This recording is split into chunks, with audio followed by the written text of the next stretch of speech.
Rachael. Easily one of the most hated characters in anime to date.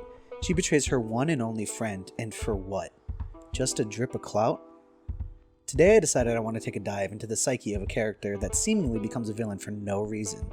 But before we take a stroll into the mind of a cold-hearted bitch, this video took a long time to create, so if you could consider subscribing and liking, I would greatly appreciate that. Now to begin, I want to make it abundantly clear that there will be major spoilers for Tower of God, as I'll be using scenes from the webtoon that are basically up to date. So for you anime-only fans, get ready to learn a whole lot more about the dynamic between Rachael and her so-called friend Bam. To fully understand Rachael's betrayal, we must first look at who she was before she snaked her way into the tower. And to do this, we must first introduce two other characters, Arlene and V. So, 10,000 years before the almighty push, a young Chad named Zahard took his 12 pals and forced their way into the tower and began the most important adventure of their lifetime. As this group climbed the tower, they eventually made it to the 100th floor, where they were offered immortality for this amazing feat, and everybody in the group accepted this offering besides V. This will be important later. The now immortal gang spends the next few years continuing their climb up to floor 130 floor, where Zahard decides, you know what? This is enough, and declares himself king of the tower. He then locks the door to the next floor and breaks the key in half. One half of the key goes to himself, and the other half of the key is broken down further into 13 pieces, becoming the swords of the 13-month series that the Princess of Zahard uses. Once becoming king, Zahard decides to confess his undying love to Arlene. However, Arlene was already engaged/married to V, and like a true simp, finding out that his e-girl already had a man, Zahard goes berserk. V and Arlene run away together, but they find out that Zahard will never stop his pursuit.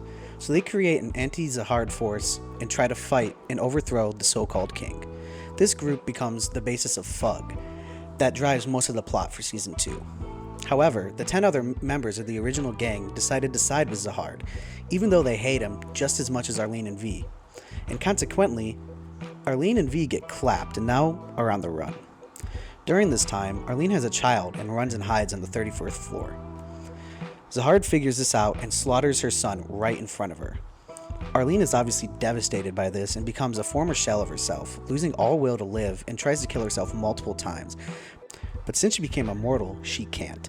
Seeing his wife torn up like this, V decides to do the only logical thing and kill himself, and tells Arlene to just join Zahard and pretend that they never even met. Arlene obviously doesn't do this and continues to wander the tower trying to kill herself for years. Also during this time, she places some type of magic on her son that prevents his corpse from decomposing. She became obsessed with finding a way out of the tower and living her life somewhere else. She eventually succeeds and meets with a witch or something. It's not really specified, but the witch gives her a prophecy that her son would eventually come back to life and become the needle that will slash Zahard's throat. You may be asking yourself, wow, I thought this video was about a spiteful bitch who pushed the best boy Bam out of the bubble. Well, it is, and now it's time to elaborate. Outside of the tower, wherever Arlene ended up, she met Rachael and told her all about her son who was destined to destroy Zahard and bring freedom to the tower. For years on end, she tells Rachael all about this and about how her son was locked away in some sort of chamber. Eventually, Rachael became curious about who this boy was and found the chamber, and lo and behold, the promised boy was Bam. Rachael heard all of these great things about Bam, but when she finally met him, he seemed insignificant to her. She would travel to see Bam basically every day for years and taught him basically the necessities to be a person. However, during this time, she became less and less convinced that Bam was the so-called promised one, and she started to think that maybe she could fill his place. She had an undying love for Arlene, and she wanted to be the one that destroys Zahard because she felt like her potential was being ignored. All of this leads up to the first seconds of Tower of God. The story opens with Rachael running into the tower as she wants to be the one that fulfills that prophecy. When the tower doors open, it's not for Rachael, but for Bam, and she snakes her way inside. When Bam is inside, there's that thrilling scene of him charging headstrong into the pit with the gray steel eel and coming out victorious. We all know how Evan was talking about how he had no regard for his life and charged in, and that was the whole purpose of the test. However, one thing that the anime doesn't show you is that Rachael actually watched the whole scene from a secret spot as she entered the tower before Bam and was offered the same test, but she claimed that it wasn't fair and that it was way too hard. Hidan then makes a deal with her to watch Bam do it to see that it is possible, and when he passes with flying colors, Rachael throws a tantrum and says that he only passed because he had the help and that the whole thing was rigged. I believe that it is at this moment that Rachael has her mental break. She grew up hearing all these stories from Arlene about how Bam was supposed to be the greatest ever, and when she met him, he was nothing special. He was a weak boy who didn't even know how to speak. This is probably when she created some type of superiority complex to Bam, as she truly believed that the prophecy was wrong and that she would be the chosen one. But when Bam defeated the eel and passed the test, it destroyed everything she thought she knew.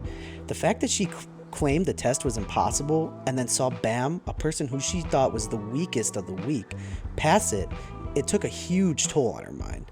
So when Hedon made a deal with her to let her in the tower if she pushes Bam to his death, she took the deal without second guessing. Now, there's obviously more bullshit that Rachael does in the workshop arc and the Hell Train arc and everything pretty much after she pushes Bam, but I don't think any of that is really important.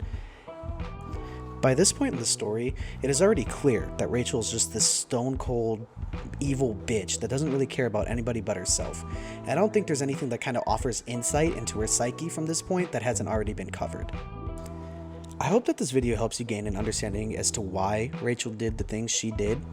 I am in no way saying that she was justified in what she did, but I wanted to explain the reason she did what she did. And I feel like the anime doesn't really cover that progression. Now, obviously, I know that a lot of this information comes from way later in the series, and maybe the anime will pick it up, but for the short 13 episodes that the anime ran, they don't really show how Rachael goes from being Bam's number one to just some cold hard bitch that pushes him off the edge. At the end of the day, she's still a crybaby bitch who killed her best friend when she realized she wasn't the main character.